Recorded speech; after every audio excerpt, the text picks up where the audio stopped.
2019. Yeah, I think that Brandon Woodruff has really started to understand the value of the high fastball. He can get it up there, 97, 98. He pitched very well against the Reds in Milwaukee. The thing for Woodruff is when he pitches, the Brewers win. He's got 10 wins on the board, which is tied for the National League lead. So we ought to have ourselves a pretty good pitching matchup today. And we talked last night in the aftermath of the shutout, authored over 8 innings by Sonny Gray and 1 inning by Iglesias, 3-0, about how potentially big this game could be today for the Reds. Obviously, Milwaukee trying to hang on to first place, and they're doing that despite losing because the Cubs can't find a game to win.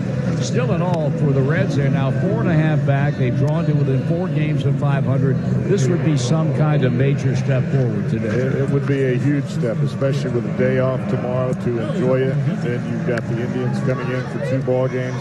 I believe, Marty, that this ball game today is going to come down to the last couple of innings, and it's going to be a bullpen matchup. Well, the game's ready to go to fruition here now as catcher Yasmani Grandal stands in to bat off of Castillo. Our first pitch presented by Belterra Park, Cincinnati. One amazing place to play. Grandal, a switch hitter batting left-handed, swings. Ground ball fielded by Joey Votto, and he'll take it himself. He thought about giving it up, but figured no problem. I can beat Grandal to the bag. 1 pitch, 1 out, and this game is underway. 88 degrees, our game time temperature. It's going to be a hot, humid one here on this 4th of July in Cincinnati, Ohio. 1 gone, and the batter will be right fielder Christian Yelich. So 2 guys in the top of the batting order who did nothing last night. In Yelich's case, that's totally accurate. In fact, he was on deck when the game ended. Yasmani Grandal did pinch hit. So both back in the lineup today, and if you know anything about baseball and about this team, you know how vitally important both of these guys are. And Castillo's first pitch hits Yelich apparently in the leg, and he will go on down to first base. So Yelich aboard, and aboard the tough way, and I don't think he's any too happy. But then again, when you get hit, it hurts, and whether you think the guy was doing it or not purposely, you're not very happy. So he goes on down to first. He's aboard, and the batter will be the third baseman, Mike Moustakas. More times than not, when Castillo misses with a fastball, it is towards the left-handed hitter's batter's box. And that was a fastball that he really pulled off the plate, and it just smoked Yelich right in the bottom of the front leg. So now Moustakas settles in. He has a home run in this series with Yelich over at first base, the top base stealing threat on this club with 18 of them. And now the pitch is swung on and hammered into center, and Senzel drifting back and will grab it, and Yelich will retreat on the second out of the inning. So the Brewers come out here swinging the bat. I mean, right now, of course, Yelich didn't get a chance, but first pitch hitting Grandal, a hard ground ball to first, and now Moustakas lines out to center. And that brings up the second baseman, Keston Hiura. 264, but with some pop. 6 home runs. Right-handed batter will settle in with 2 out in the inning. Our plate umpire is crew chief Bruce Dreckman. John Kipka at first, Chad Fairchild at second, and Mike Esterbrook over at third. And there's a throw over, and Yelich dives back in.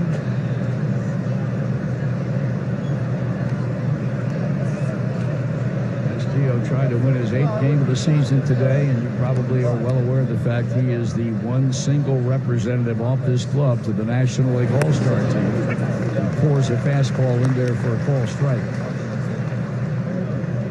Lifetime, 2 wins, 3 losses with an ERA in excess of 4 against the Brewers. And this season, he's winless in 2 decisions in 3 starts. There goes Yelich, pitch taken, throw down, and it bounces away and out into short left. So that'll be a stolen base, number 19 for Yelich. Well, he's paid the price twice now. He gets hit to get on base, and he gets hit as he's stealing second base on the throw from Kurt Casale. Well, they try to parlay a stolen base into a first inning run, and now the onus is on Hiura's shoulders with a count of 1 ball and 1 strike, and Yelich out at second. And Now the Reds right-hander with a look back that way in pitching, and that's fouled off and out of play to the right. If you're listening today on this 4th of July holiday, either on your car or your truck radio, please remember to buckle your safety belt. This message brought to you by the Ohio Department of Public Safety. You're not buckled up? What's holding you back?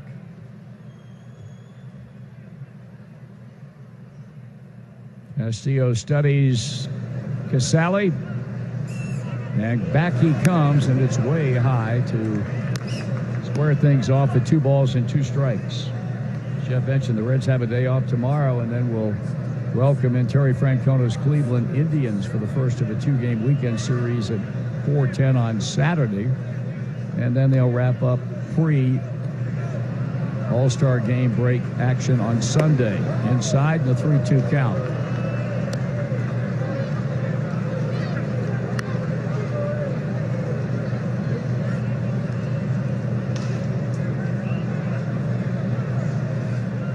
With Castillo pitching today, Tuesday's his pitch day, and that's the All-Star Game. That is correct. So we'll see what happens. Here's a 3-2 pitch. And he struck him out swinging with a good change. That was a dandy, and the inning is over. 1, no runs, no hits, 1. Wrecking ball during extra innings on News Radio 700 WLW. On we go, bottom of inning number 1, and it'll be Jesse Winker standing in against Brandon Woodruff. 17 starts that have produced 10 wins against only 2 losses. An ERA of 3.79, and his first pitch to Winker is fouled up and out of play. He's 2-1 lifetime, but with an ERA approaching 6 in his still brief big league career against Cincinnati. He beat them back on the 23rd of last month, 7-5, giving up 7 hits and 3 runs in 7 innings, and had a career-high 12 strikeouts. And here's a rope hammered into right center at the base of the wall at the 370 sign, and that's a leadoff double for Jesse Winker.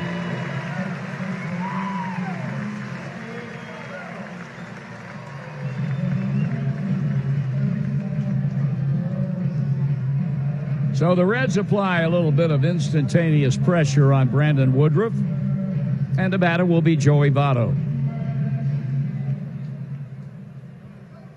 Last 32 games, a scorching .358. Had a hit here last night. And now with Winker off the bag at second, Votto takes ball 1 low. He's hit Woodruff good. We got him out 1 time, and he's got a couple of home runs against Woodruff as well. Votto back in the box. Woodruff studies the sign drop down by Grandal, and now a look to Winker at a pitch to Votto, and that's a strike, 1-1.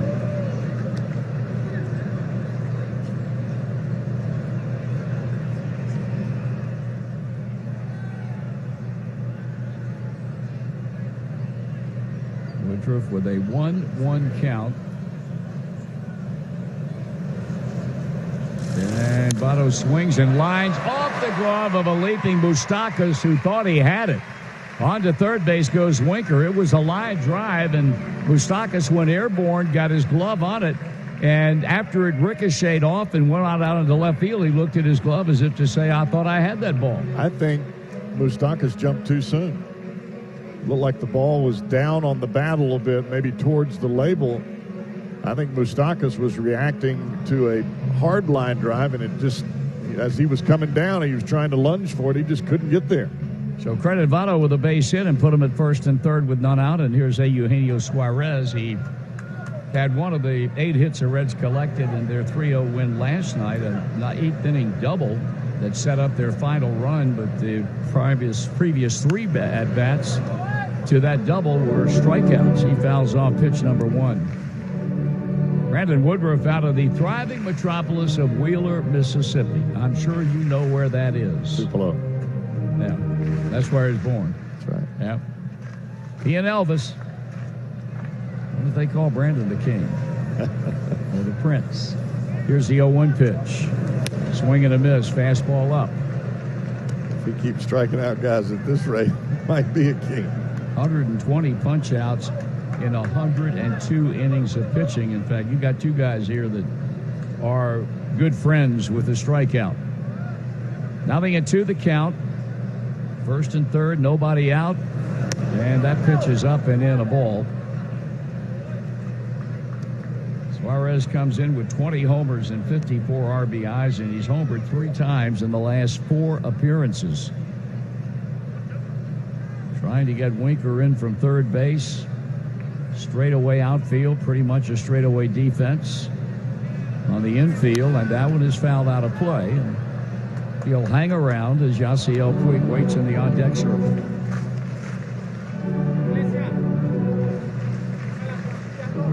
Last night, the Cubbies, Craig Kimbrell giving up 2 runs in the bottom of the ninth at Pittsburgh to enable the Pirates to come from behind and win that game over the slumping Cubs by a run. Now the pitch. And a swing and a foul. Pittsburgh right now playing extremely well. They've won 3 in a row, and they have climbed to within 3 games of first. And they are only 1 game under 500. Cardinals finally won a game.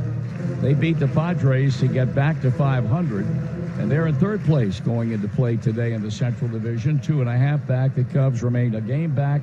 And the Reds, of course, have pulled it within 4.5. Check swing and checked it in tower. Oh, that's bad call right there by John Kipka. He started around, and it certainly looked from our vantage point as if he was able to hold up on the swing.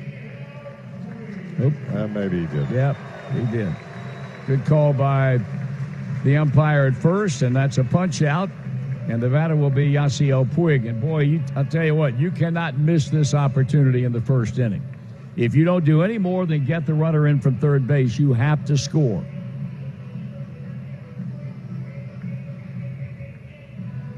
And this is a guy, based on recent performances, you'd like to see in a situation like this. He has really been quite something of late. 19 homers, 47 RBIs. He's homered in each of the last 2 games here. And the pitch to him is ball 1.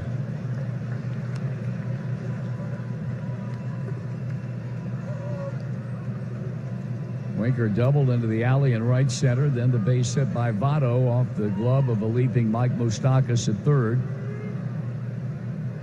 But Suarez strikes out swinging, and Puig tried to make it happen. And he fouls. 1 ball, 1 strike.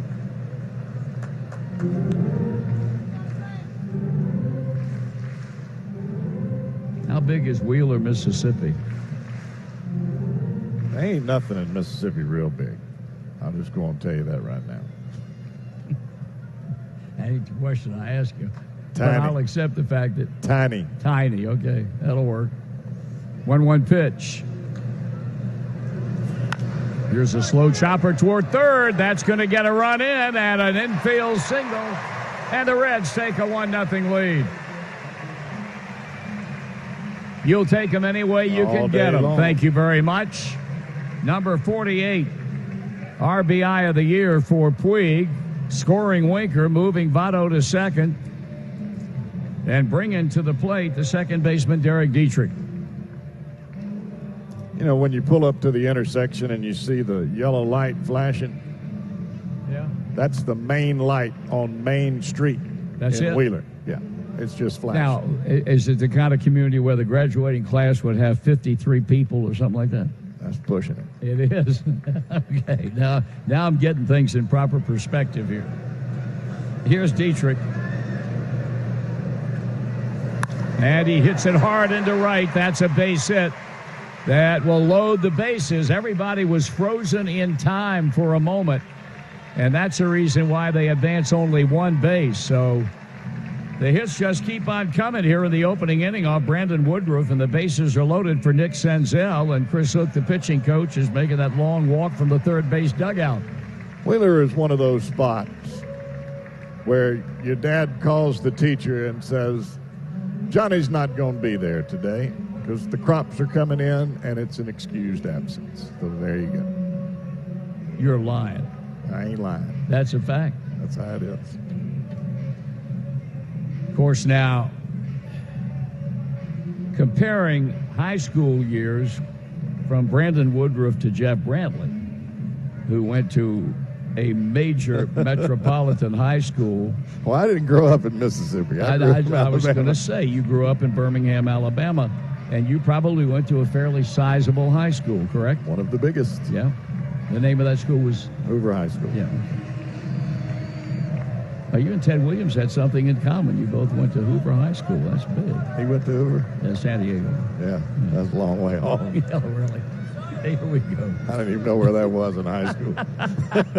What, San Diego? San Diego. Here's Nick Senzel. Run in, 1 out, 3 on. Pitch off the outside edge, ball 1. What does Chris Hook go out to say to Brandon Woodruff going through what he's going through right now? I think all that is just to give your starter a chance to take a breath. Now coming with a 1-0 pitch. That's inside 2-0. Because what Brandon Woodruff does is what he's doing right now. He throws the fastball. He throws it hard. It's at the top of the strike zone. And that's normally where he gets ahead. And then he'll use the changeup or the breaking ball away. If you're ready for the fastball up, you can put the ball in play. He's pitching behind in the count with nowhere to put Senzel. And now he threw that ball by him on a pitch hard in on his hands at 96 miles an hour. The corner infielders at first, Eric Thames playing a step in on the grass wide of the bag.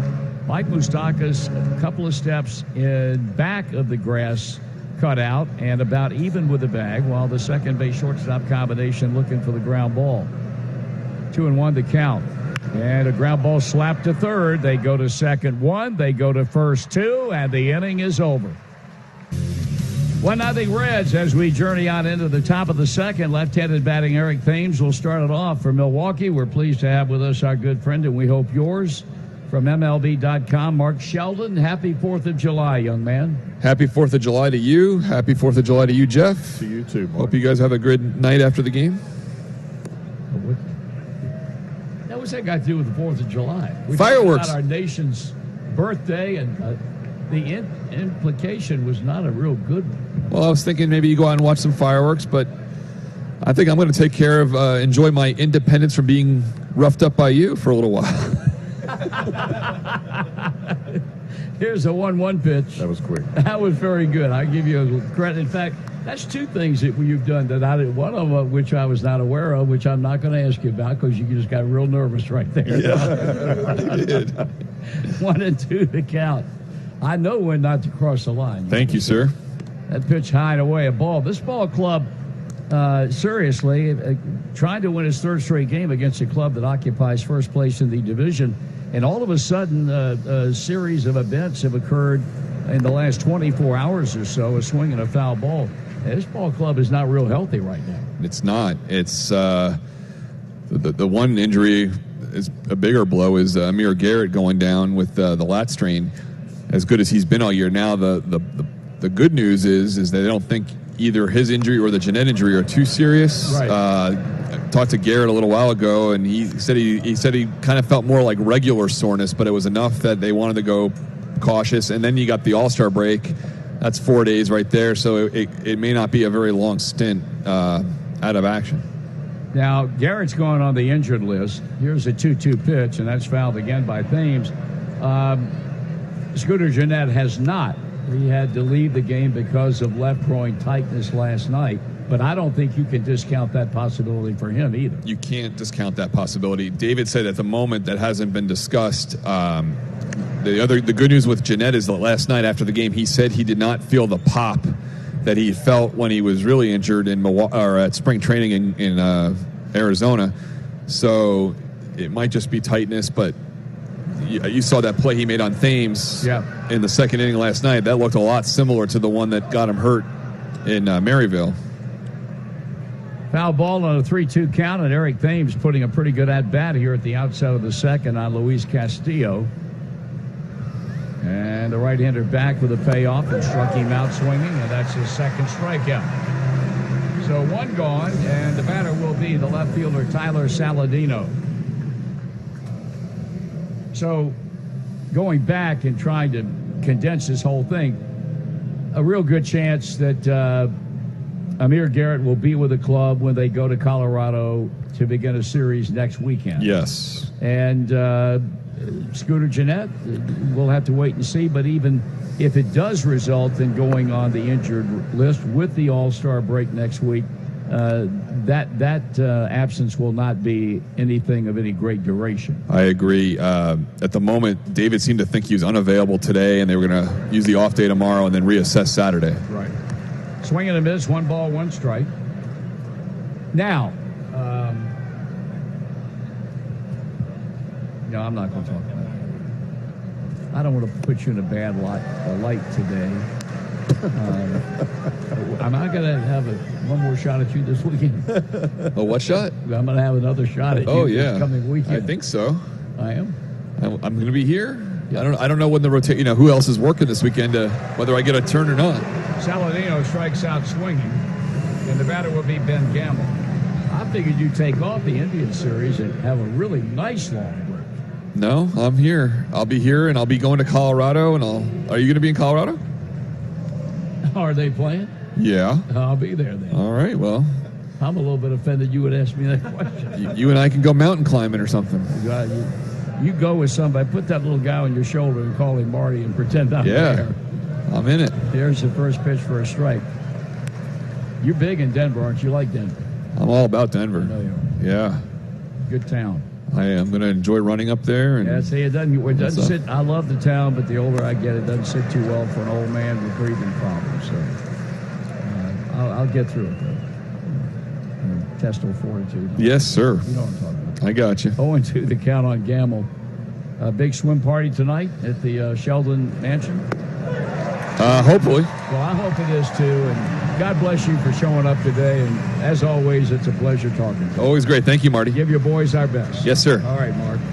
Castillo Casali, and a strike to Jose Peraza, giving Jose Iglesias a day off today. Batting .219, but has been a much better hitter than that of late. The strike one pitch stays off the plate outside the ball. We're just overcome with awe. The Milwaukee broadcasters are seated to our right, and through this glass, I can look into their booth and see Jeff Levering wearing a, what do you call that thing? Tank top, and it's very patriotic. It's the red, white, and blue of our 4th of July birthday for our nation, and he really looks good in that thing. Here's a 2-1 pitch, and that's pulled foul down the left field line. Tommy, I would expect that next year this time you would do something similar to what Jeff Levering has done. No, he will not. He's throwing his butt out of here. 2 balls and 2 strikes. The pitch, and it's high and a full count.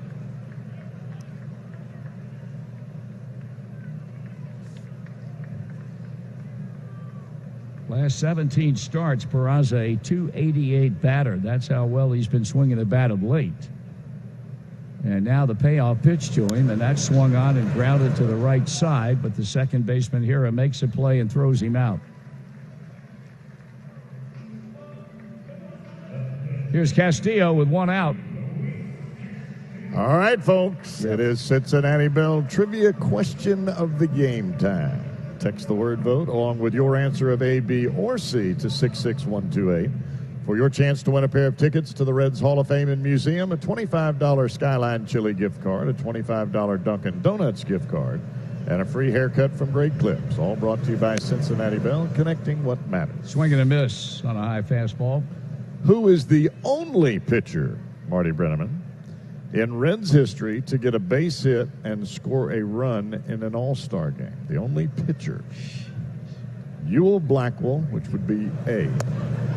B, Johnny Vandermeer, or C, Bucky Walters? A was who? Johnny Vandermeer? Ewell Blackwell is A. Okay. B is Johnny Vandermeer. C is Bucky Walters. I'm saying C. Foul ball. Did you not hear what I told you yesterday? I did. C does not come up much. You sure you want to do Right that? now, I'm sticking with Bucky Walters.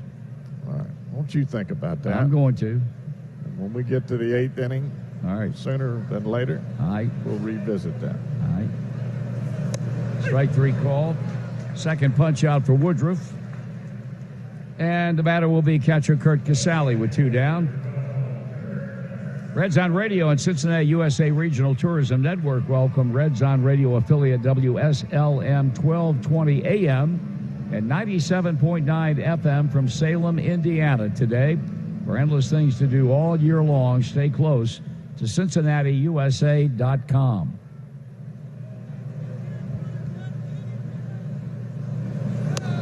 Strike is called. Casale, 1 hit in his last 16 at-bats. His batting average has been in a major free fall. Down to 246. He has 4 homers and 20 runs batted in. Checks his swing on a breaking ball, a ball to strike.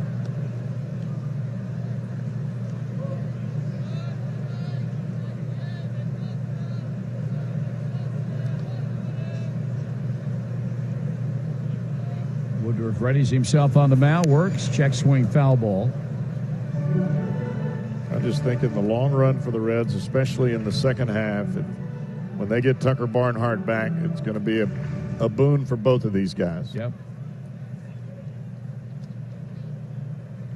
Well, there's no question Casale was a much better hitter when he was dividing the time with Tucker Barnhart rather than having to go out there day in and day out. There's another swing and another miss and a strikeout that ends this one 1-0. We begin the top of the 3rd inning. Reds put 4 hits together in the first inning. They were only able to get 1 run, but that 1 run is holding up at the moment, and it held up pretty much the entire ball game yesterday, or would have, I guess I should say, as the Reds shut out the Brewers yesterday 3-0. A phenomenal outing by Sonny Gray. Strike 1 from Castillo. And a fastball up and away here to Orlando Arcia. Arcia hitting in the 8th spot. Then the pitcher Brandon Woodruff. Back to the top of the order in Yasmani Grandal. 8-9-1. And another breaking ball. This time it misses off the outside corner. 2-1 count here to Arcia. Castillo back to the plate. Fly ball into right field. Backs up Puig to the track. He's got it. 1 down. And that'll bring the pitcher Brandon Woodruff to the plate. The thing about Woodruff, you cannot discount his ability to swing the bat. He comes into the ball game hitting at a 308 clip. And to put things in perspective for you, he has 2 home runs off of Clayton Kershaw, and Woodruff hits from the left side. He can flat swing it. You got to pitch him just like you would a regular hitter. And a first pitch breaking ball misses down and in. And it's a 1-0 count here to Woodruff. The pitch. And it's hit hard right at the second baseman, Dietrich. He will throw on to first. 2 down. The Reds actually had the pull shift on with Woodruff at the plate. I don't know that you see that with any other pitcher ever. But the Reds had Peraza playing on the right side of the infield, Dietrich playing in short right field. So the Reds were playing Woodruff just like they would a normal hitter, even though he is a pitcher. And now his battery mate, Yasmani Grandal, will step to the plate with 2 down.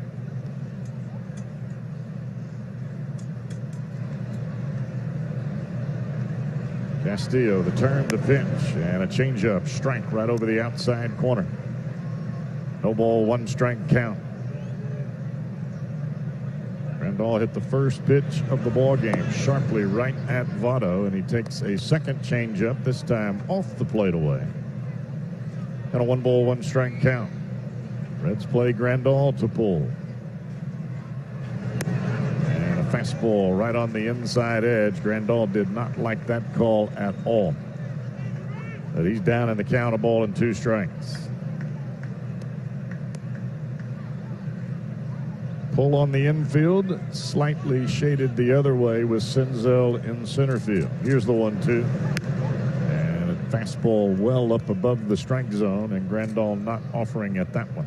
Grandal 2 for his last 19. He does have 6 walks during that time. And Grandal likes to see a lot of pitches. And he fouls this one off to the left side, out of play. A fastball at 98, right at the bottom of the strike zone, right over the heart of the plate. And he just did get the bat to it. Castillo turns it loose. Looping fly ball into center field. Senzel should have this one easily. He does. And Grandal awfully. Baseball's 2019 All-Star Game, Tuesday night at 7:30 on 700 WLW. Top of the Reds order to the plate here in the third inning. Reds leading 1-0. Jesse Winker will stand in. Grandal, the final out of the top of this inning. He's the game's 15th out, brought to you by Geico. Saving you money on car insurance has been Geico's home run for over 75 years. Get a quote today with a proud partner of Major League Baseball at Geico.com. Geico, so easy a caveman could do it. Here's Winker. Doubled and scored the game's lone run back in the first. Check swing on a high fastball, and it's called a strike by home plate umpire Bruce Drickman.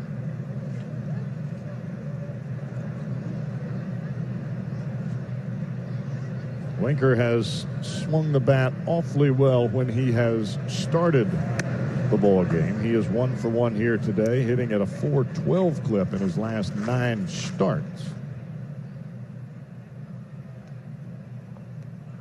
Not as easy to hit when you're coming off the bench. I think that's the toughest job in baseball. Woodruff to the plate. Another high fastball. This one up above the strike zone, and Winker holds up in time. And Woodruff's fallen behind. A 2-ball, 1-strike count here to Jesse Winker. Winker, Votto, Suarez. 1, 2, 3 here in the Reds order.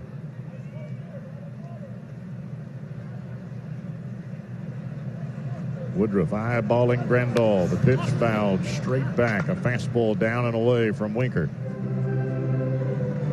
2-ball, 2-strike count. When you come to the plate to hit off of Brandon Woodruff, you better be ready for the fastball. He's thrown 37 pitches thus far, and the majority of those pitches have been the high heater. And he comes with it again, and Winker hits it again. Right back up the box. Winker 2 for 2, and he leads off the third. Very similar as he did in the first. This time a single back up the middle, and that'll bring Joey Votto to the plate. Votto with a line drive to left, right over the leaping, outstretched glove of Mike Moustakas, as both he and Winker were aboard to begin this ball game for the Reds in the bottom of the first inning.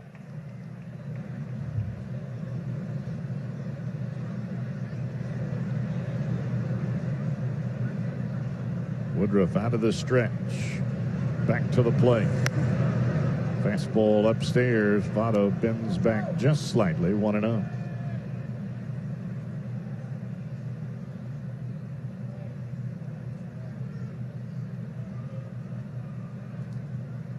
Votto with that single in the first inning, now 6 of 7 against Woodruff, and he fouls this one off to the left side, out of play. Appeared to be a breaking ball or a cutter of some type. Got it in on the hands of Votto. Evens the count at a ball and a strike. It is some kind of warm day here on Independence Day in Cincinnati. Beautiful day. And a strike over the outside corner. Another off-speed pitch from Woodruff. And he paints the outside edge to Votto. Votto started and stopped as he recognized the off-speed pitch. And now after Woodruff gets ahead 1-2, the Brewers will move Mike Moustakas from the shortstop side around to the right field side of second base. The pitch. Line drive bullet left center field. Going back and making the catch is Saladino right as he entered the warning track. 1 down. Votto hit it well. It just curved right back to the glove of Saladino, who had a great break for a guy that doesn't play outfield very much. One down for Suarez.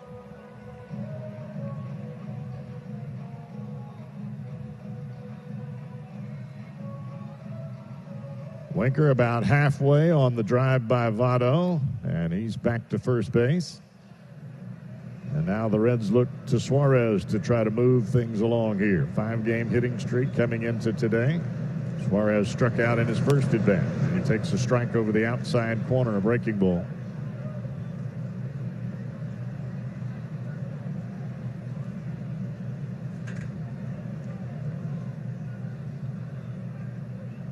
Grandal again sets off the outside corner.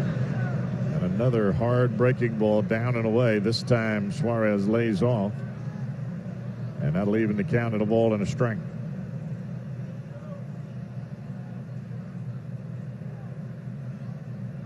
Fastball from Woodruff has been 96 to 98. That hard cutter, slider down and away has been right around 87, 86, up to about the 90 mark. And he gives Suarez another breaking ball, and Suarez fouls this one off to the third base side. 1 ball, 2 strike count.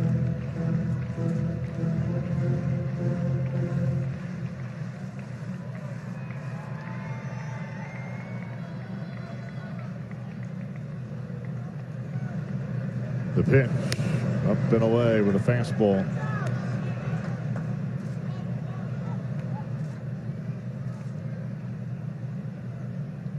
Not a day where you would really expect either starting pitcher to go really deep into the ball game, unless, of course, you can get some quick innings early.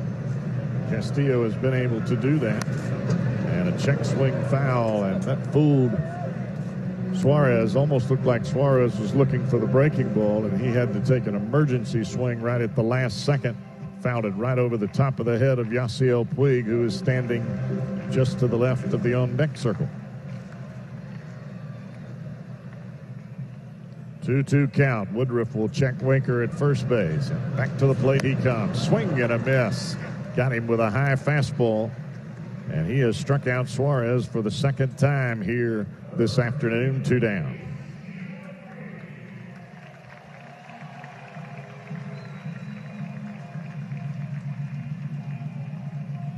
Fourth strikeout of the ball game for Brandon Woodruff.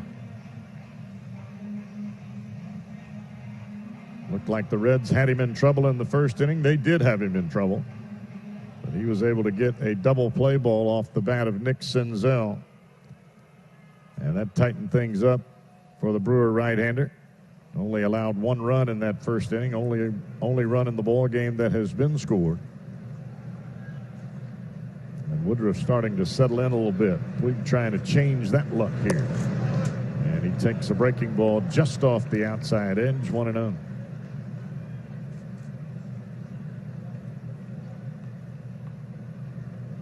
Puig hit one off the end of the bat his first time up. A slow roller down the third baseline. Ended up being an infield hit.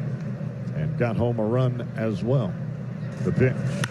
Ground ball, left side. Arcia has it. Flips on to the second baseman, Hira, on the front leg, and he will stand in to lead things off for the Brewers here in the fourth. Castillo goes to work. And a changeup, missing down and away. Yelich takes it for ball 1.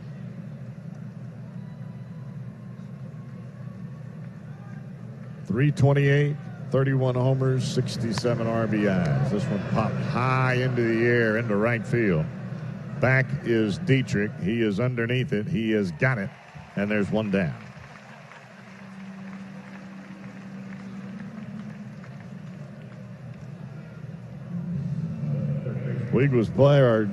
Dietrich was playing out in short right field, and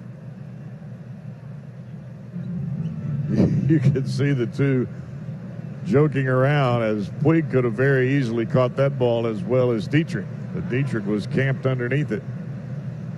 And Dietrich still in short right with Moustakas at the plate, and he'll take a fastball strike over the inside corner.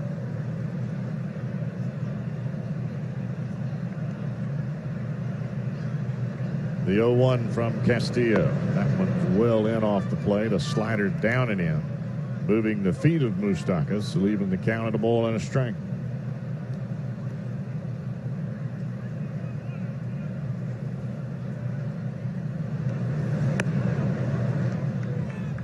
Fastball up and away, and Moustakas lays off of it.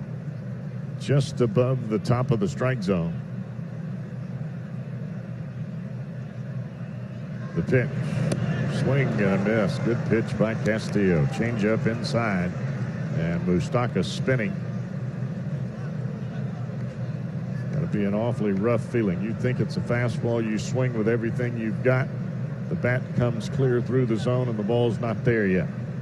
And another change up. This time it bounces to the plate and Moustakas able to lay off to run the count full. 3 balls and 2 strikes here to the Brewers' third baseman.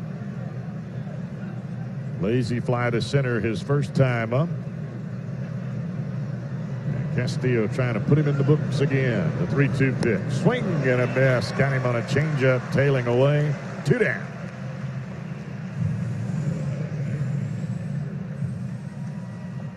Fifth strikeout of the afternoon for Luis Castillo.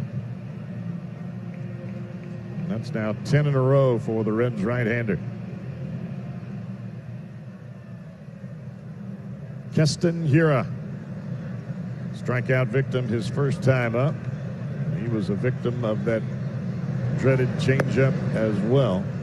First pitch breaking ball off the outside corner from Castillo, 1-0. The breaking ball from Castillo more times than not is just a bit of a show-me pitch. There's a fastball. Showed that one right on the outside corner for strike 1. Just something to be about the same speed as the changeup, but yet it's going away. And there's the changeup inside, and Hiura fouls it all.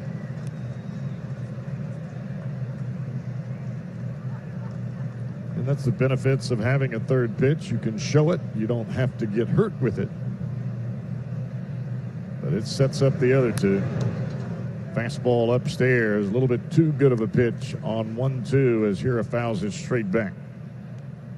Castillo was trying to climb the ladder a bit there, and he left that one in the middle of the plate. 1 ball, 2 strike count. Trying to retire the side for the 3rd consecutive inning. And he misses up and in. Got that one a bit higher, but it was out of the strike zone. Hiura does not chase.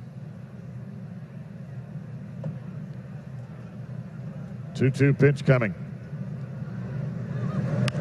Ground ball foul down the third baseline. Another changeup in. And Hiura able to wait long enough to make contact. But the contact is foul down the third baseline.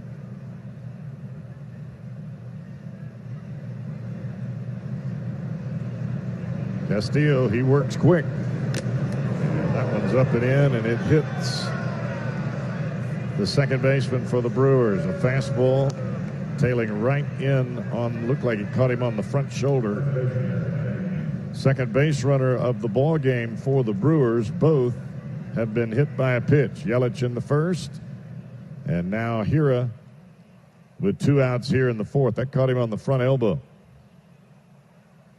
And not only did it catch the elbow of Hiura, probably hit harder on the catcher, Kurt Casale. Caught him square in the mask, knocked his mask off. So Hiura aboard, and that'll bring Eric Thames to the plate.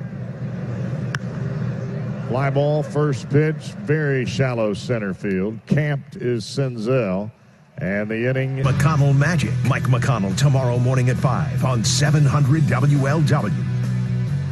Derek Dietrich, 1 for 1 on the afternoon. He will stand in to lead things off for the Reds here against the right-hander Brandon Woodruff. First pitch, tried to check his swing. He could not on a 97-mile-an-hour heater just above the strike zone. Strike 1.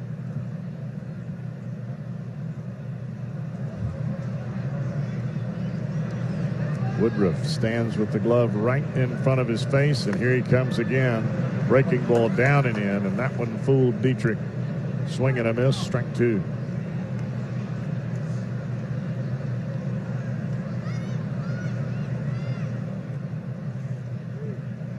Brewers again with 2 strikes and a left-handed batter at the plate.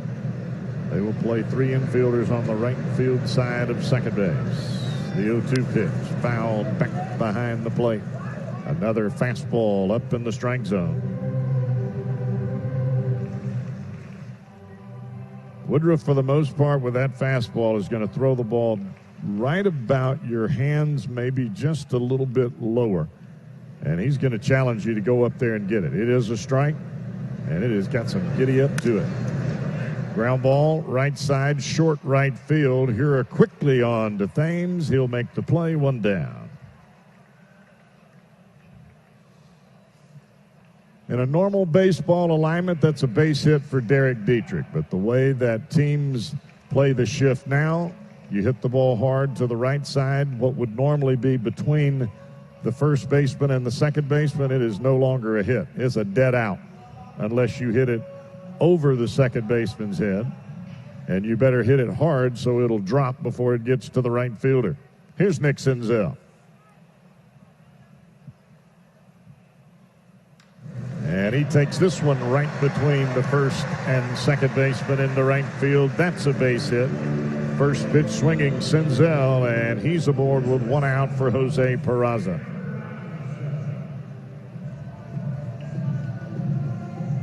We have seen a lot of aggressive swings early in the count from both teams here this afternoon, whether it be the Brewers against Castillo or the Reds against Brandon Woodruff. Reds leading this one 1-0 here in the bottom of the 4th inning. Senzel aboard, always a threat to steal, and Woodruff will pick to first base, not in time.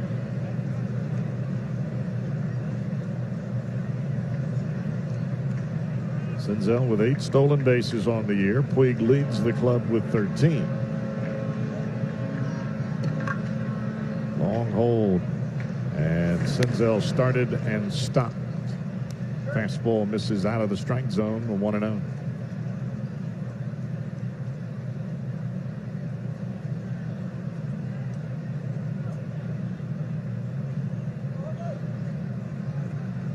Senzel again creeping off the bag, and a quick pitch by Woodruff, and that's going to miss just off the outside corner. 2 balls and no strikes. I think Grandal wanted that pitch for a strike. Let's see a little bit of shake of the head. Kind of looking down towards the Brewer dugout. More times than not, that's a conversation with the umpire as Woodruff will pick to first again, sending Senzel diving back into the bag. 2 ball, no strike count here to Peraza. The pitch. Fly ball, right field. Yelich coming on. He'll make the catch, 2 down. Back to first, Senzel, and that'll bring the pitcher Castillo to the plate.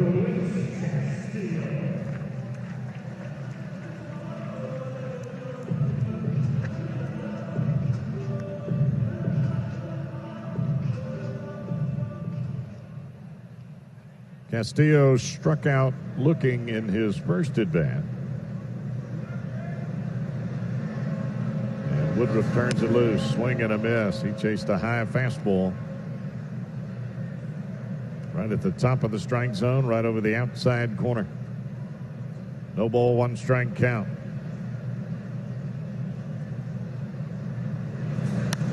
Another fastball, this time fouled off to the right side, out of play.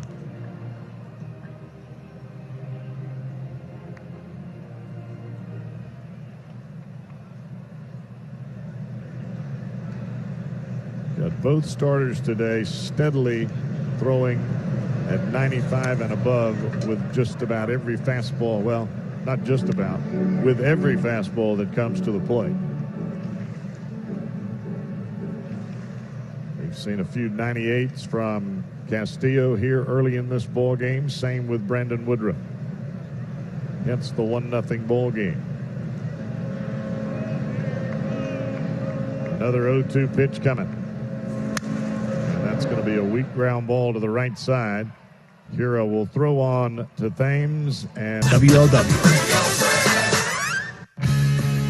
Don't forget to check out the newly renovated Reds Hall of Fame and Museum presented by Dinsmore on your next trip to the ballpark. Thanks to the Sargent Family Foundation, active duty military and veterans receive free admission. For details, visit redsmuseum.org. We roll on into inning number 5, and it's a 1-0 ball game. The one run coming in the first inning on an infield roller along the third baseline. A base hit by Yasiel Puig. Meanwhile, on the mound, Luis Castillo has pitched 4 innings of hitless baseball. He'll go to work here in the 5th to Saladino and Gamble and Orlando Arcia. Castillo has struck out 5, has not walked a batter, although the only 2 base runners that the Brewers have had today have been as a result of hit by pitches. So Saladino, who struck out in the 2nd, stands in, and Castillo going to work. And it's in for a call strike.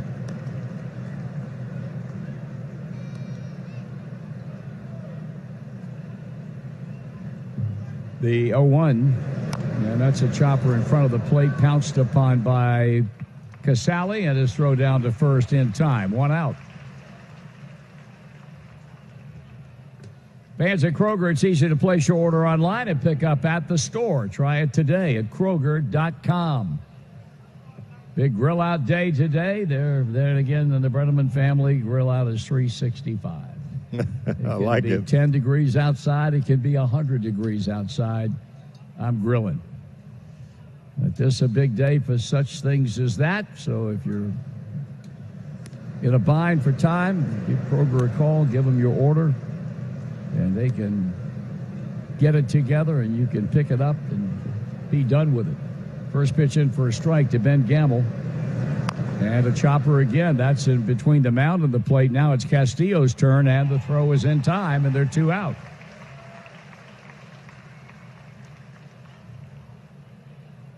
Casale handles Saladino's chopper, and Castillo takes care of the one off the bat of Gamble. And that's like that. There are 2 down for shortstop Orlando Arcia. Opened the 3rd with a fly ball to right field. So he stands in for a 2nd trip today and a 2nd look at Luis Castillo. It's taken for a strike. When you've got hitters nubbing the ball off the end of the bat, you have really got them on the proverbial rocking chair. Off on, off on. Chopper right back to Castillo. Checks Manfred's signature, throws on to first. Begins at the T-Mobile Home Run Derby on ESPN. That's July the 8th, 8 p.m. Eastern. And then catch baseball's biggest stars at the 90th MLB All-Star Game presented by MasterCard, July the 9th, a Tuesday night on Fox. Coverage begins at 7:30 p.m. Eastern. We move on to the bottom of the 5th inning, where it'll be Curt Casale to lead things off, and certainly our condolences go to Tommy LaStella, all slated to start for the American League at second base on Tuesday night. He fouled a ball off of his leg and broke it last night, and he's out from 8 to 10 weeks. That is a tough, tough situation to deal with. A young man who has never received that kind of recognition for baseball excellence. Everybody he's been with considered him to be a guy who could swing the bat and do some things to help a team more often than not off the bench. This year, got a chance to play daily with the Los Angeles Angels of Anaheim and was voted in as a starter on the American League team, and now will have to sit and watch. 1 strike on Curt Casale, and a foul ball back puts him in an 0-2 hole. You know, I failed to mention while I was on the air a happy birthday wish for one Blake McKinney. He's 14 today on July 4th. I'm not sure what was going on in my head, but happy birthday, Blake. I hope you're having a great day, bud. He echoes our sentiments, Blake. Have a good one, pal. Check swing and checked it in time. It's 1 for 17 now for Curt Casale. He struck out in the 2nd. He's a leadoff batter here in the bottom of the 5th with the Reds up 1-0. Brandon Woodruff with a wind and on to the plate, and that's pulled foul to the third base dugout. Taking a look at our scoreboard stumper, brought to you by First Financial Bank. We go beyond banking by putting you first. First Financial Bank member FDIC, 5 players who have played for the Reds in 2019. Now, this is current. 5 players who have played for the Reds in 2019 made the All-Star team while playing for a different team earlier in their career. Now it'll be easy as falling out of that chair right there. Tell me who they are. Here's the pitch. And it's fouled and out of play to the right side. 5 players that are currently playing for the Reds were former All-Stars while playing for another team. They're currently with the Reds? Yes. Okay. Oh, no, 5 who have played for the Reds this season. This season? That's right. Okay. Now the 2-2 again. And a foul ball. Were they All-Stars with another team? I'm sorry. Tommy, you want to explain this question, man? I'm struggling. All-Stars while the All-Star team while playing for a different team earlier in their career.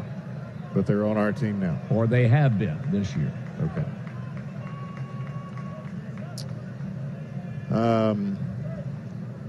Sonny Gray? That would be one. 2-2 on the way again, and a strikeout swinging. It has become almost automatic of late. That's the kind of slump that Kurt Casale is in. And now we go back up top for the perfect hitting Jesse Winker. DeWink doubled in the first and scored the game's only run, and then singled his last time up.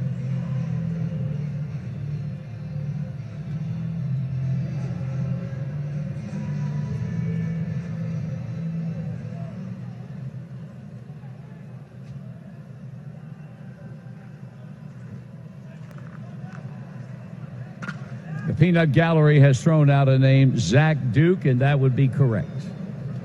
That's 2 of them. There's the call strike.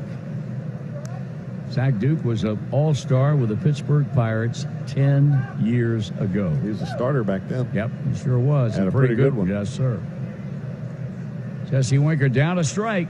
Brandon Woodruff trying to figure out how to get him out. And he won't. A line drive base hit to right. I mean, he has hit the ball hard today.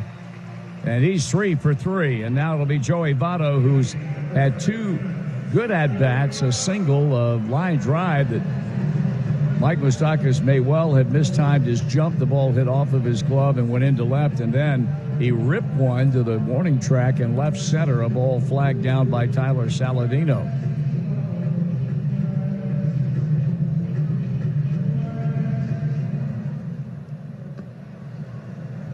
So we've got Zach Duke, we've got Sonny Gray.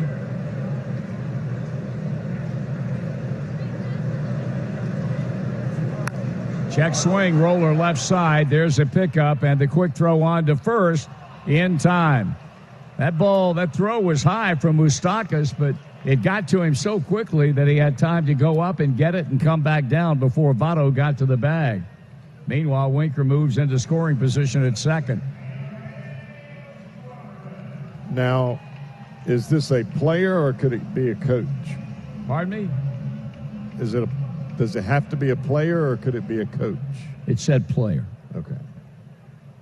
Now you're really reaching now. I am reaching. You're looking for the clubhouse guy or something like that? I was looking at Delano DeShields. Oh, yeah, no, it's player. Swing and a miss. Suarez has struck out, and he's punched out 5 times in less than 24 hours. Not only that, he punched out 3 times in the extra inning game on Friday night. So that's 8 strikeouts he's had in the series. Alex Wood? Alex Wood is your most recent answer, and that would be incorrect. 1 ball and 1 strike.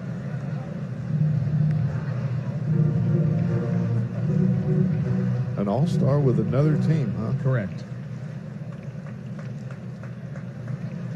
Sonny Gray was an all-star with the A's. As mentioned, Zach Duke was an all-star with the Pirates.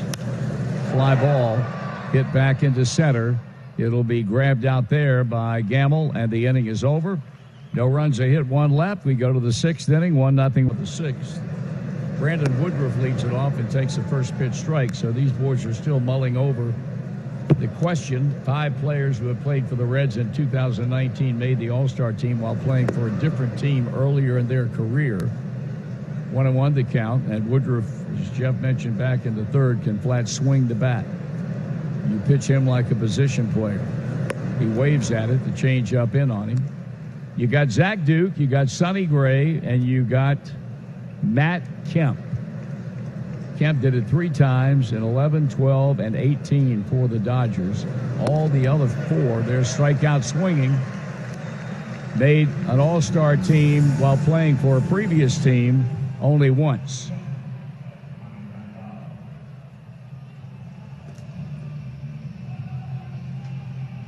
I'm on the verge of feeling sorry for you now. So I'm going to tell you what division they came from when they made the All-Star team. One of them is from the American League Central, and one of them made the All-Star team from the National League West.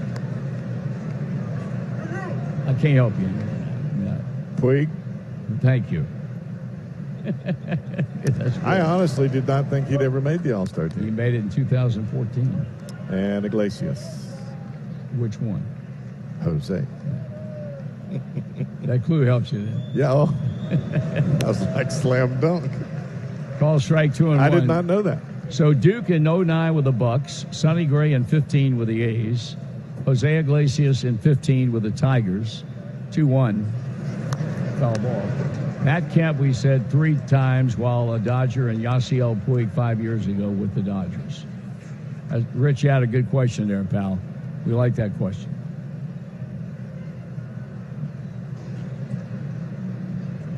Grandal and the 2-2, and it's just off the outside edge. Boy, that was as close can be, but it runs the count to 3-2.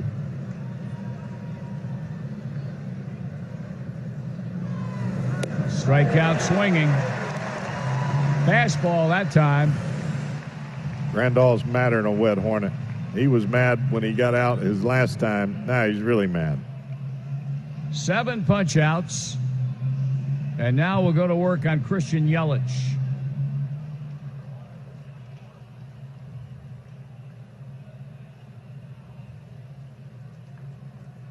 Yelich was hit by a pitch in the first and popped out in the fourth. Grounded foul.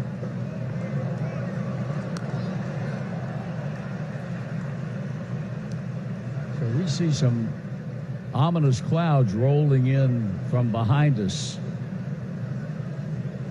The 0-1 pitch. Steve Lord, the Reds' head groundskeeper, was out earlier with that obligatory iPad in his hand. Just seems like it's going to be a little quick and out. Grounded to first. Votto knocks it down, recovers, underhands out. And another easy inning. 72 pitches through 6, along with up-to-the-moment stats, standings, breaking news, and more.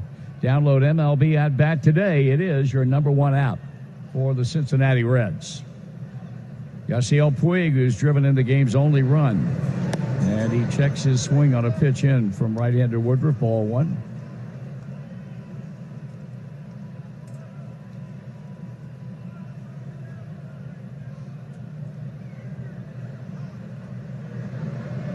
Woodruff, a long look down for the side from Grandal, and now he pitches, and that one is in the air and out of play behind first. Woodruff has struck out 5, has not walked a batter. The Reds got to him for 4 hits, but they produced only 1 run in the first inning. And since then, he's given the Reds only 3 hits and has pitched shutout baseball since that 1 first inning run came in. Now the 1-1 pitch, and that's high and inside. A 2-1 count on Puig.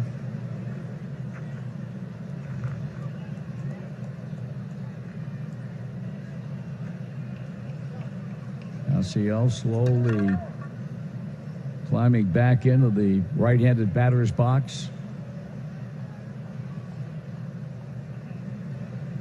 And the right-hander kicks and deals, and a fly ball that'll drift out of play behind first base. 2-2 the count on the Reds right fielder. When you throw as hard as both Woodruff and Castillo, and they both like to throw their fastballs at the top of the strike zone, it's really difficult to get on top of that high-velocity heater. And that's a strike this day and age. And you've got to be able to figure out a way to put it in play. But it's tough. Foul ball to right. When you see those two pitches there, back-to-back fastballs right at the top of the strike zone, they were both 96. Puig is on them, but he's having a hard time getting on top of it. Well, he came back to get another at-bat, and the one that was brought out to him was not the one that met his standards. So now he's going to walk down to the dugout, and they hand him another bat, and that bat is more to his liking. So he's going to come on back. Problem with that you have as a hitter when you're focused on that high fastball, anything that's breaking, that's down, we've seen that with Castillo here today, ball just disappears. He's back in, waiting on the 2-2 pitch one more time from Brandon Woodruff. And he pulls this one to the third base dugout. Woodruff's pitch count has now reached 82, so he is certainly not in any danger at this point of being taken out for an excessive number of pitches.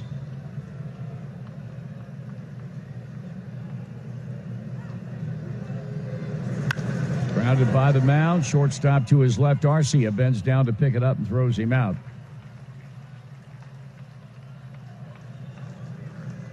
Derek Dietrich is 1 for 2 this afternoon. Fans from now through July 7th at Mike Castrucci Ford, Lincoln, or Chevy. When you purchase a new vehicle, you'll receive 2 complimentary Reds Pick 6 ticket packages. That's a total of 12 tickets in all. This deal is only available through July 7th at Mike Castrucci in Milford and in Alexandria.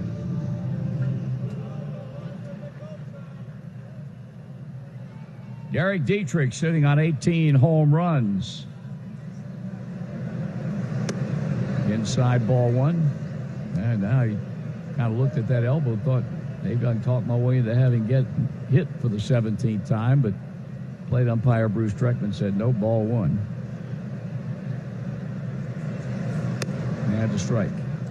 I'll be honest with you, I'd have a hard time putting my elbow out there at 98. So would I. I don't care whether you got a pad on it or not. Yeah, I'd have to have a body armor pad to make that happen. 1-1 pitch, swing and a miss.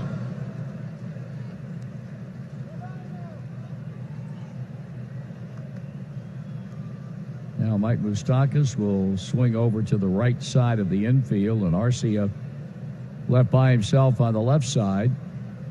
It's a ball and 2 strikes. The kick, the pitch, swing and a miss. Got him with a high fastball.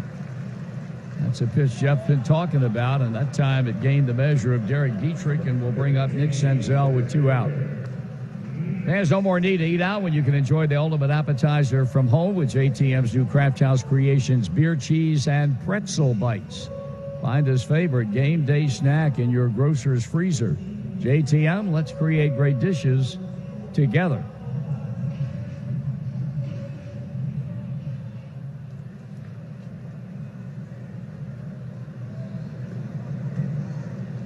Senzel, one of the 7 hits the Reds have collected this afternoon. And he shoots one into right center, but that'll be caught by Yelich, and the inning is over. So 6 innings in the books. Both starting pitchers. Top of the 7th as Mike Moustakas will step to the plate against the right-hander Luis Castillo. Only 2 batters to reach, were hit by a pitch, and he almost got Moustakas on the breaking ball inside. Yelich reached in the first, being hit, second batter of the ball game, and Keston Hiura was hit with a pitch. And there's a bullet foul down the left field line. Snagged nicely by the ball girl down the left field line. Got that glove right up there, made a nice catch. The 1-1 pitch. And that's just a bit high. 2-ball, 1-strike count. Castillo back to the plate. And that's right on the inside corner, and that definitely is a strike. 2-2 count here to Moustakas.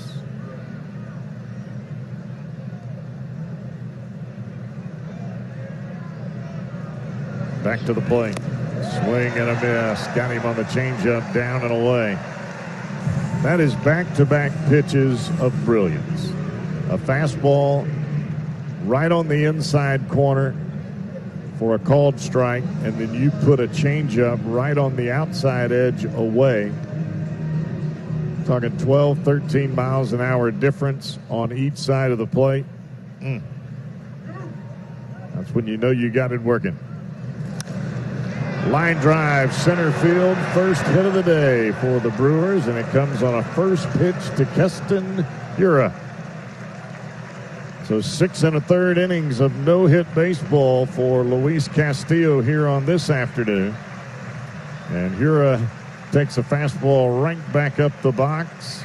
He's aboard with 1 out. A nice round of applause for Luis Castillo.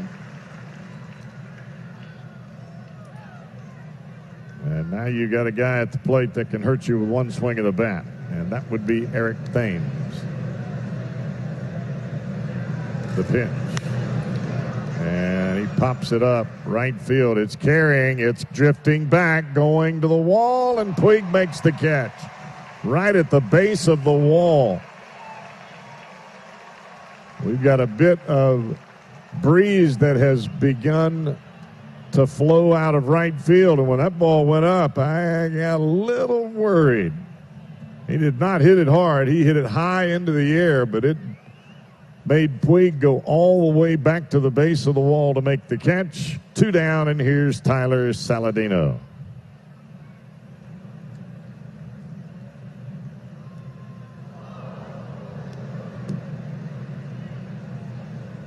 We have a bit of rain just sprinkling, thunder and lightning behind us, right behind the home plate side of the stadium. And there are quite a few fans that are beginning to head up into the concourse area. The rain is very light, but the lightning is a real deal. Castillo picks to first base. Saladino waiting on the 0-1 pitch. And that's going to miss just a bit down. Pretty good pitch down and away by Castillo. 1-ball, 1-strike count.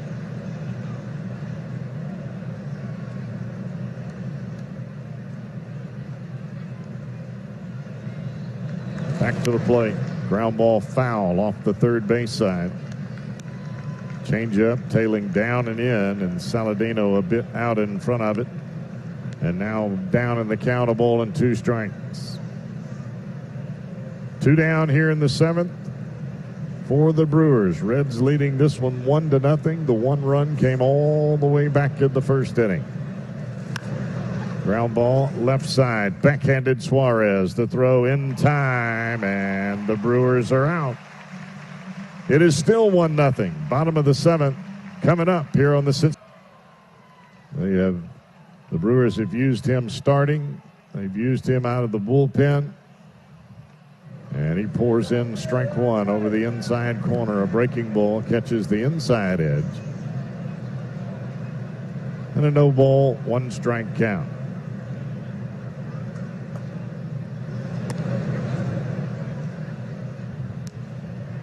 Breaking ball again, and that will catch the outside corner one more time. And Peraza down in the count, no balls and 2 strikes. And a 2-strike hit into center field. A third breaking ball from Burns. He left that one on the plate. And Peraza just drills it right over the top of Keston Hiura into right center field for a leadoff single, and that will bring the pitcher Castillo to the plate. And more than likely, Castillo will try to advance Peraza with a bunt.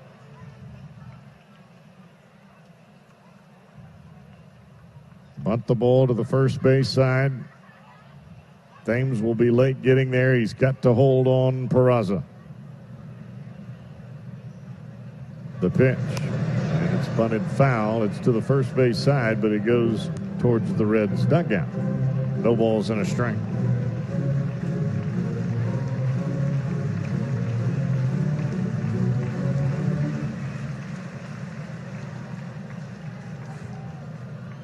Castillo has 3 sacrifice bunts this year. He has gotten better in that category.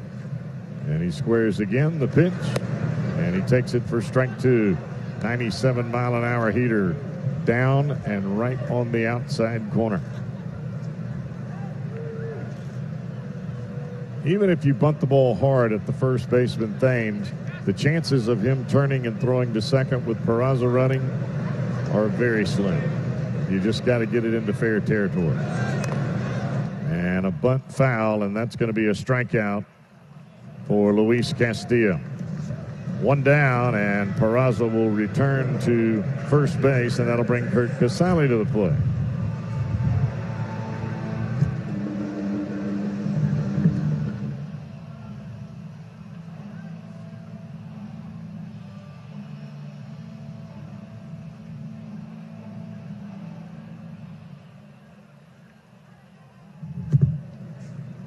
Casale 0 for 2 today. I'm sure he's very glad that Brendan Woodruff is out of the ball game. Back-to-back strikeouts.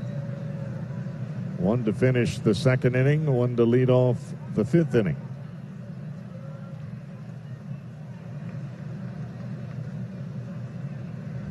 Casale waiting on the right-hander Burns. He is at the set. Long pause, pitch. Popped up high into the air, very shallow right field. Yelich will have it. 2 down.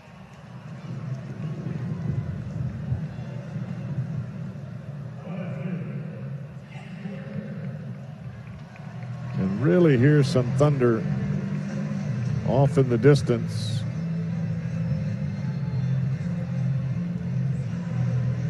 Jesse Winker is stepping to the plate, but before he even gets to the dirt around home plate, Craig Counsell is heading to the mound for a pitching change. So we'll have a pitching change. Left-hander coming on more than likely. The Brewers have made a call to the bullpen. Tri-State 811 Partners in Safety want you to know what's below. Contact 811. What he came in to face was Jesse Winker, and he is going to get Phillip Ervin instead. Today's Toyota Tundra Home Run Challenge contestant, that's Matthew Butler from Hillsboro, Ohio. And if a home run hit by a Reds player during today's game hits the Toyota sign, that's out in right center field between the PNC Power stacks, well, Matthew, you'll win a brand new 2019 Tundra, all courtesy of your Cincinnati and Northern Kentucky Toyota dealers. Matthew Butler from Hillsboro, good luck. Swing and a miss on a first pitch to the right-handed hitting Phillip Ervin. Ervin on a pretty good run as of late. He has moved his batting average up to a .298 mark. And a pick to first base sends Peraza back to the bag.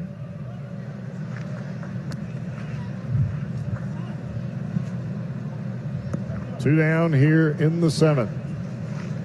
Runs have been tough to come by here today. Only 1 in this ball game, and it happens to be on the red side. 1-0 ball game as the fastball sinks off the outside corner. A ball and a strike here to Ervin.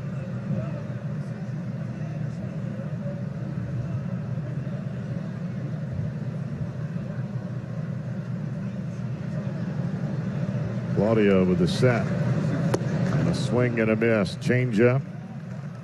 Started up. Ends up down and away off the plate, and Ervin chased it. And he's now in a 1-2 count.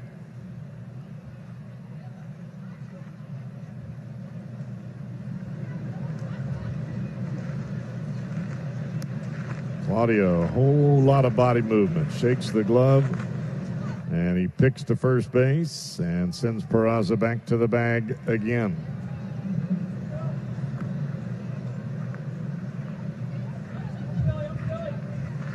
Claudio does not throw the ball hard, but his move to the plate got a lot of movement, legs, elbows, arms, and he strikes out Phillip Ervin to end this. The eighth inning. Ben Gamble has struck out and bounced out earlier today, and he takes the first pitch off the plate. So close the book on Corbin Burns. 2/3 of an inning, gave up a hit, struck out a batter. Alex Claudio came on to get the final out of the seventh. 2 balls and no strikes. If you're wondering about Castillo pitch count, that would stand right now at 86. And the strike is called. 2-1. Gamble to be followed by Arcia, to be followed by a pinch hitter.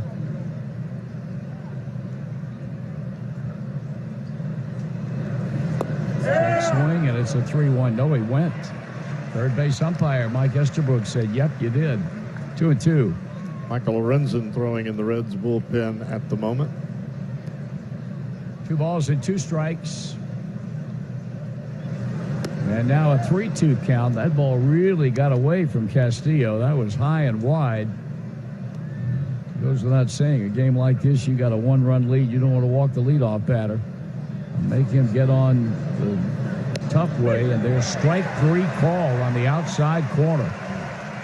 I think Gamble's in a state of disbelief right there over that call. Change up on 3-2, caught the outside edge, and that brings us to Ask Marty. This is where we ask the Hall of Famer to give his thoughts on any subject, baseball or non-baseball. This is definitely non-baseball. Presented by CBTS. Today's question comes from @ExpertReds. @ExpertReds, aren't we all? Call strike. When you hear this, you'll know what I'm talking about. All right. Expert Reds says, I have, and this one belongs to the Reds. Now get this, tattooed on my lower back. Now that's a real Reds fan. If you're a real Reds fan, you're going to get, and this one belongs to the Reds, tattooed on your back. Now that's what I'm talking about. It's a big time Reds fan there now. Or maybe along the side of your calf or something. Your forearm, forehead. No, that's a little excessive there. What are some of the craziest Reds fan tattoos that you have seen? 2 balls and 2 strikes after a foul back by Arcia. I don't know. I really, I don't know. That might be the crazy. That's one of them. Ground ball up the middle, cut off by the shortstop, throwing out. Nice play by Jose Peraza. Take an infield hit away from Orlando Arcia. And now 2 out, and Jesus Aguilar will pinch hit. Had to do it all right to get Arcia on that play. Yep.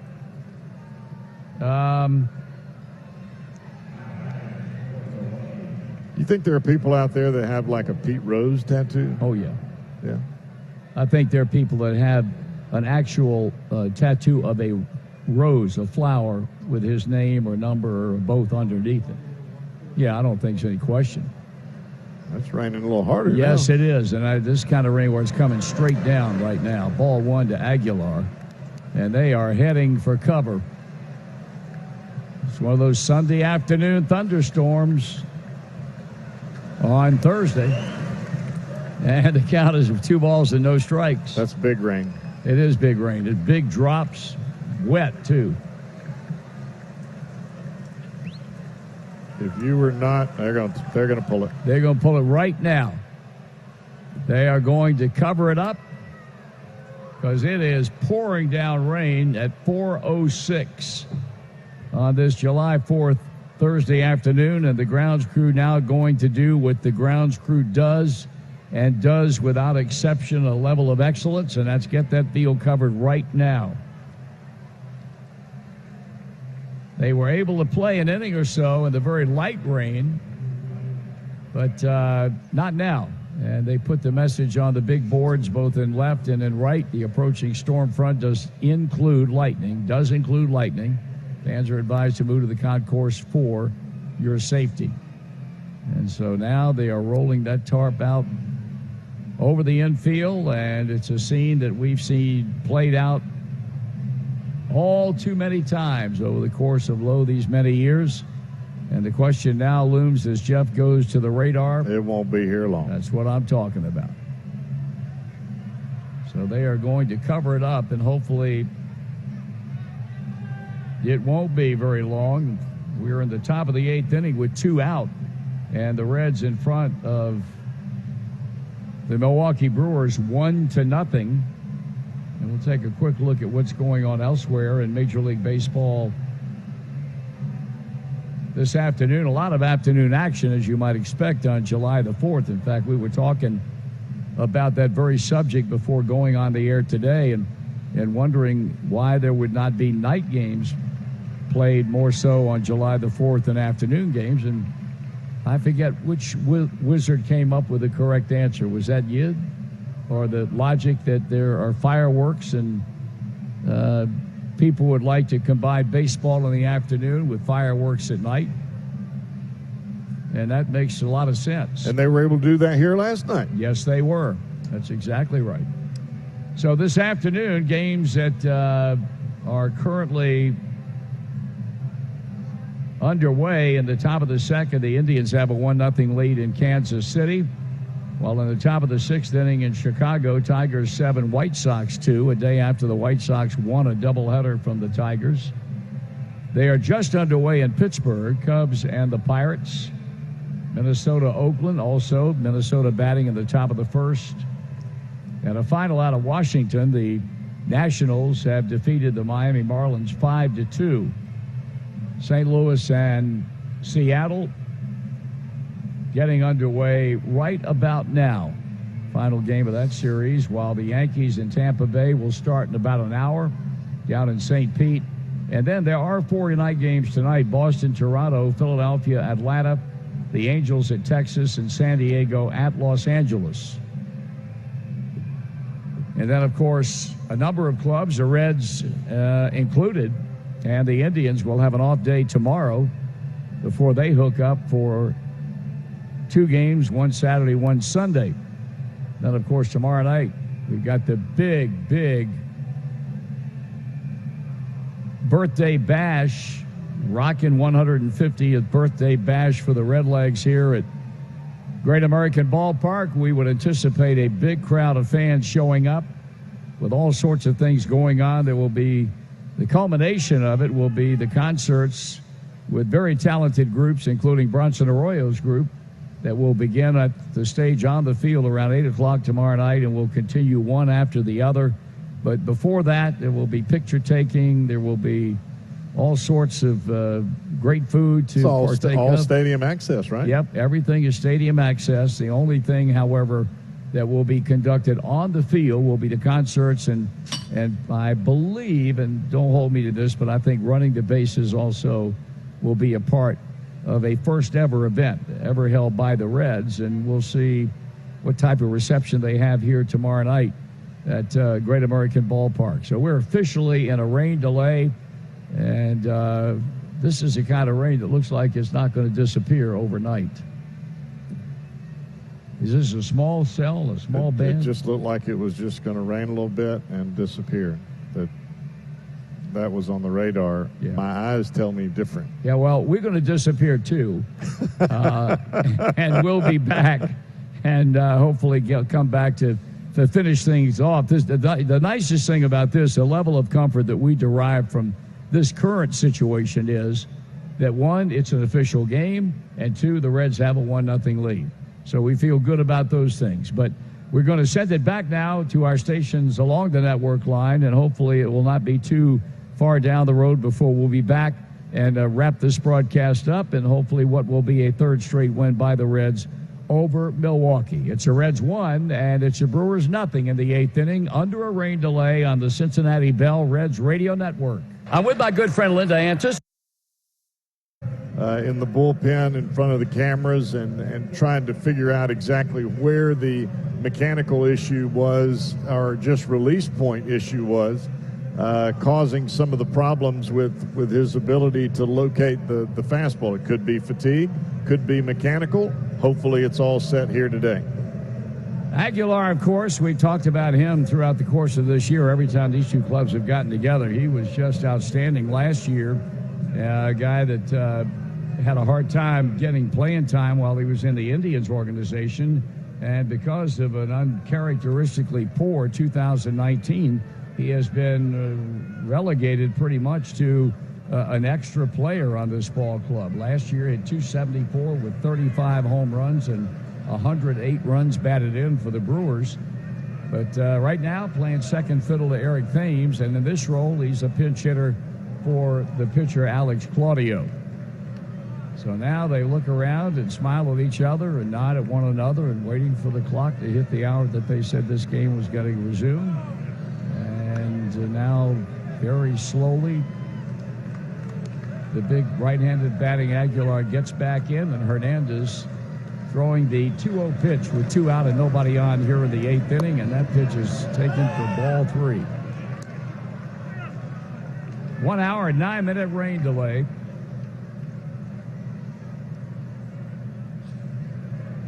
And now the 3-0 pitch on the way, and that's a called strike.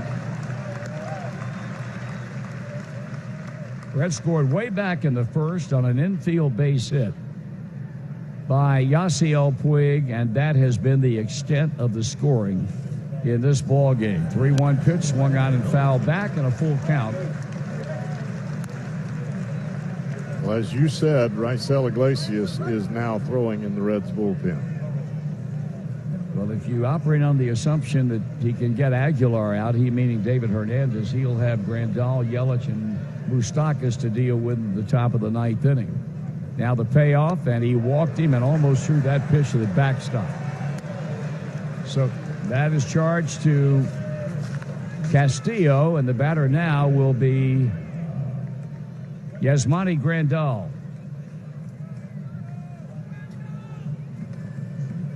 Grandal today has bounced to first, fly to center, and in the 6th inning he struck out.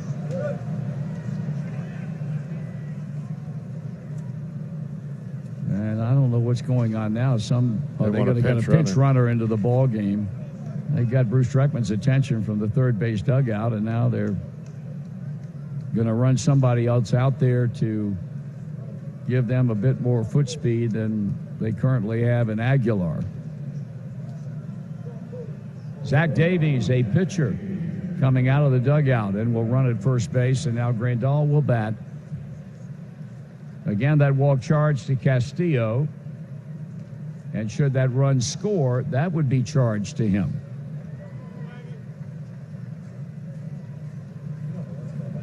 So now Grandal batting left-handed. Derek Dietrich playing a short right field, and the pitch is in for a call strike.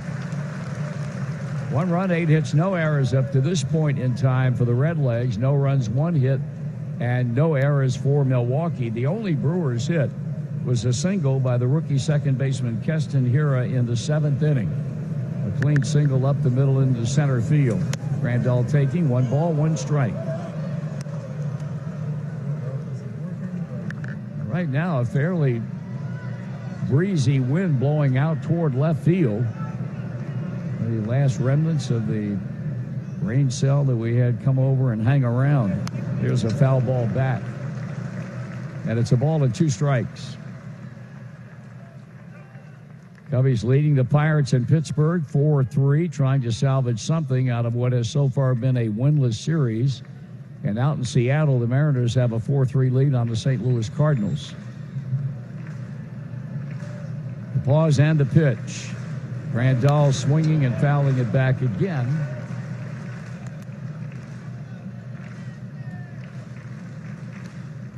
Won't be too very long before these two teams will see each other again. However, the next time will be in Milwaukee after the All-Star break. The Reds will be in on a Monday, Tuesday, Wednesday, 22nd, 23rd, and 24th. Swing and a miss, struck him out.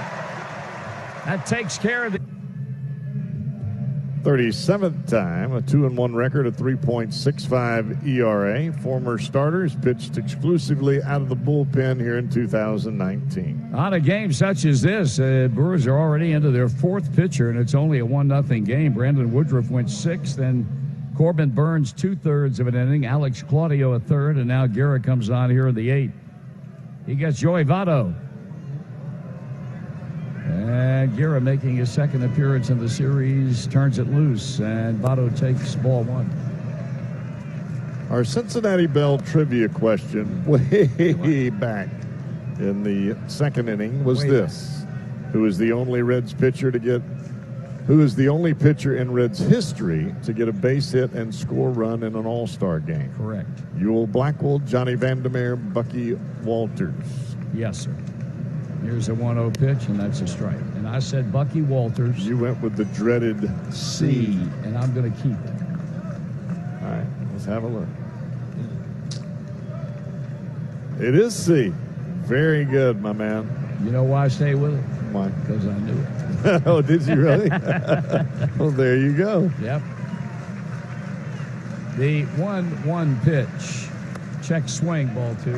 In the 6th inning of the 1941 All-Star Game, Bucky Walters doubled off Chicago's Thornton Lee and scored on a sacrifice fly off the bat of Terry Moore later in the inning.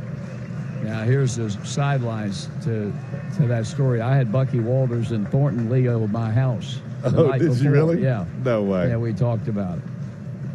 Here's the 2-1 pitch. Stop it. You had me for a second.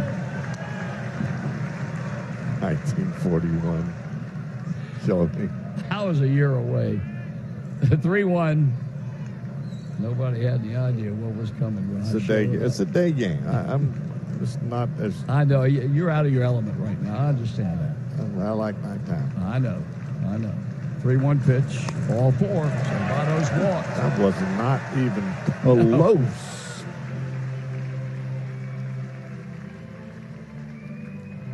That is the first base on balls given up today by Milwaukee pitching, and is the second walk total in the ball game. You talk about some seriously good pitching now. We've seen it today. Suarez, a rough couple of days. He has struck out twice today and flied out. He's punched out 5 times in the last 2 games. And he stands in now after Votto draws the inning opening walk.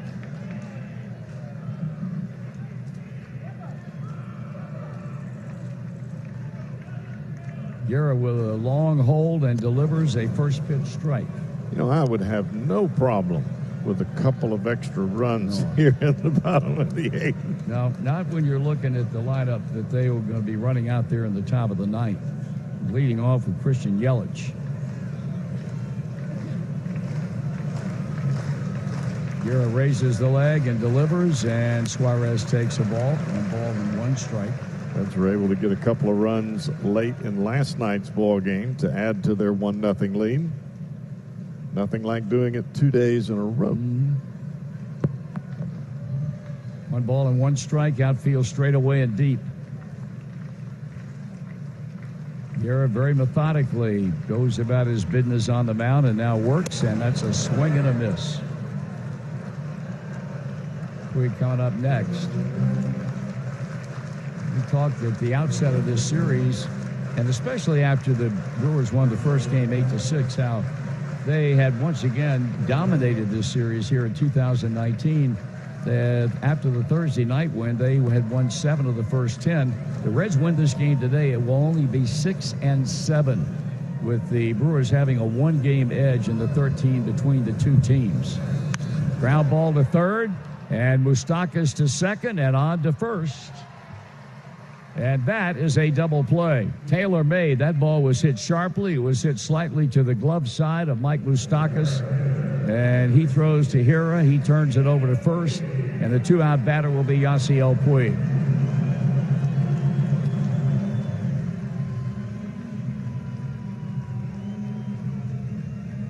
Reds hit into their second double play of the game.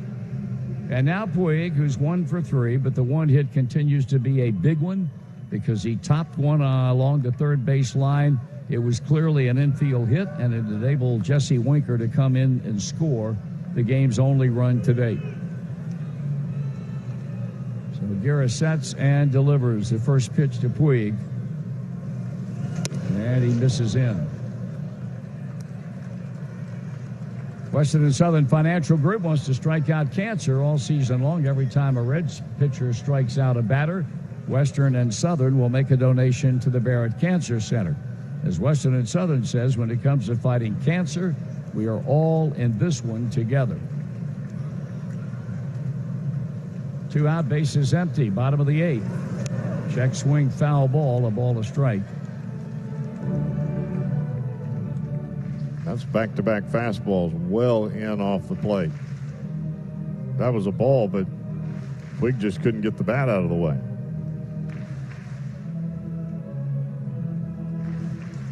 So Raisel Iglesias will come on at the top of the 9th.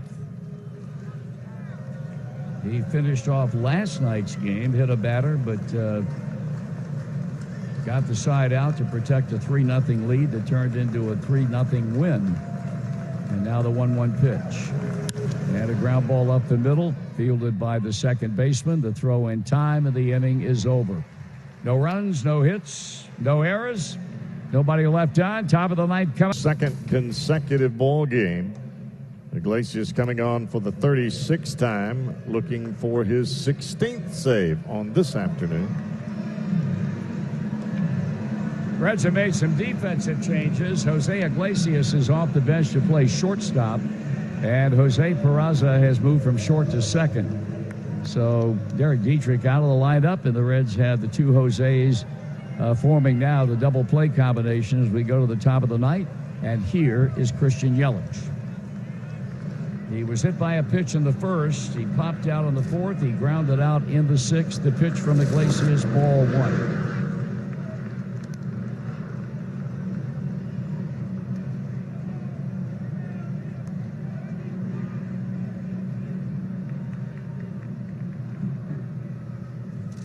And it's 2 balls and no strikes. And he has had a history of walking the first batter he faces, and he's halfway home right now.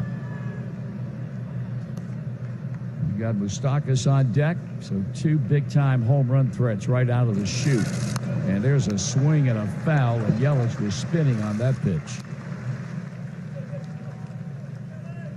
With all the great things that Yelich has done this season, and of course reigning MVP, it almost is if he's losing ground to Cody Bellinger. When you look at what Bellinger does, last night a prime example, a early home run and then a game-ending home run, foul ball back. He set a Dodger record yesterday with the 2 home runs Bellinger did. And I'm not talking about just Los Angeles Dodger records, the franchise itself. For most home runs before the All-Star break, it was his 28th and 29th home runs, breaking a record jointly held by 2 greats, Duke Snider and Gil Hodges. Check swing, and he ain't got the guts to ring him up, and he doesn't. Third base umpire Mike Estabrook. So 3-2 count.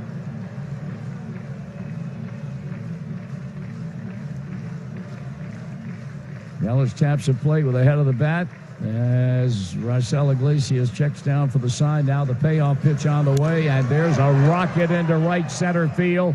That ball hits the base of the wall in right center, and Yelich goes to second with a stand-up double. Now you got your work cut out for you. Yep.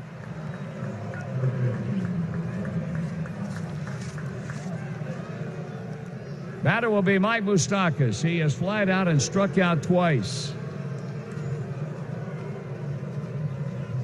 Luis Castillo's changeup simply wore Moustakas out. He's not going to have to look at a pitch as devastating as that one from Raisel Iglesias.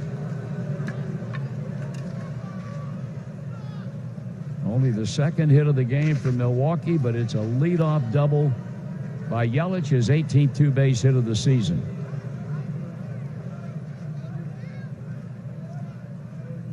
So now Moustakas, another left-handed batter, in the stretch and the pitch, and that's a strike.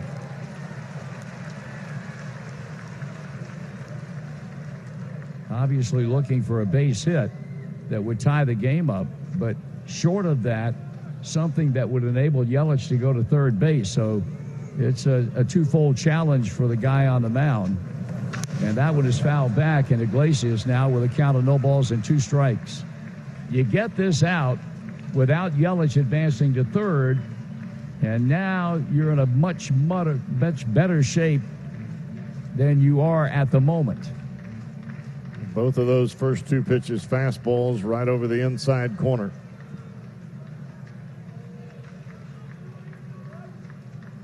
The right-hander with a motion on the mound, and the strike two pitch.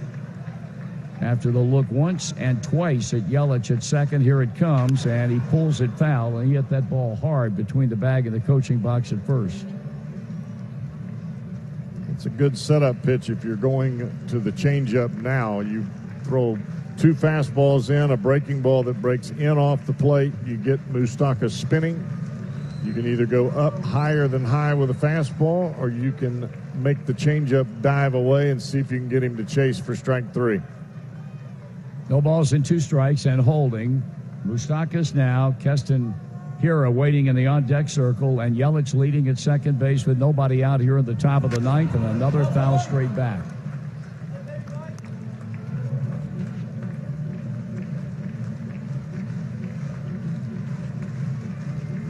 Right now, bright sunshine after a lot of rain fell on this field over the course of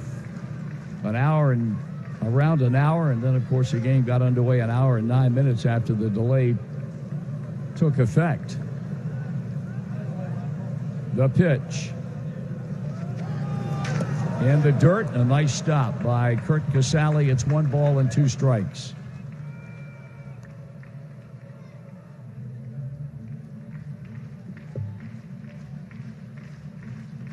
Last night when he came out of the ninth inning, he got Moustakas was the leadoff batter. He grounded him out to third, then hit Ryan Braun with a pitch, but then rebounded by striking out Eric Thames and getting Hira, who's on deck, a ground ball to shortstop to end the game.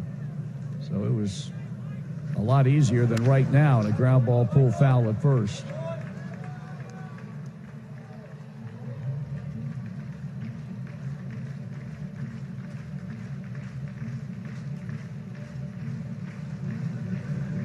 Trying to say it for Luis Castillo, who pitched 7 2/3 innings of shutout baseball.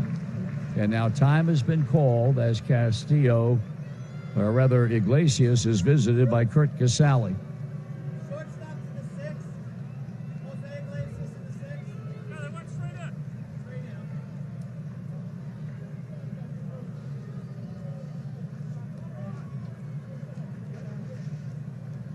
out. Moustakas, 24 home runs, 52 runs batted in. And he's turned this into a rather lengthy at-bat, especially after falling behind in the count. No balls and 2 strikes.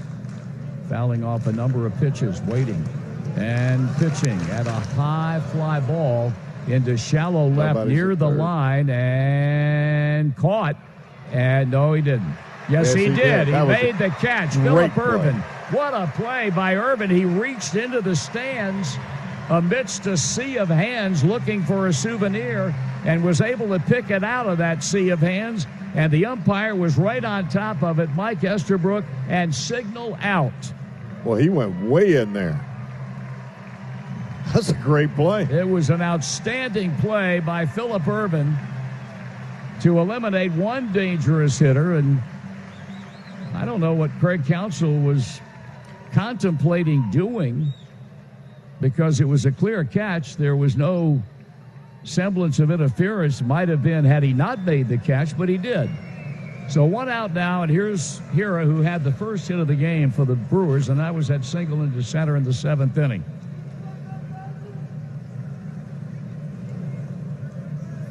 The pitch, and he hits it hard to second. The runner will go to third, but Peraza's throw to first, and the Brewers are down to their final out. Well, the Reds' defensive positioning was spot on. That ball was smoked, but it was right at Jose Peraza.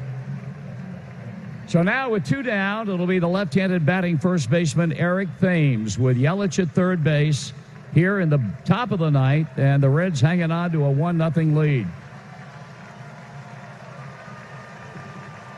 Thames has struck out, fly to center, and lifted one into deep right in the 7th inning that almost had Puigs back up against a ball when he made the catch. Iglesias kicks and delivers, and it's low and inside, ball one.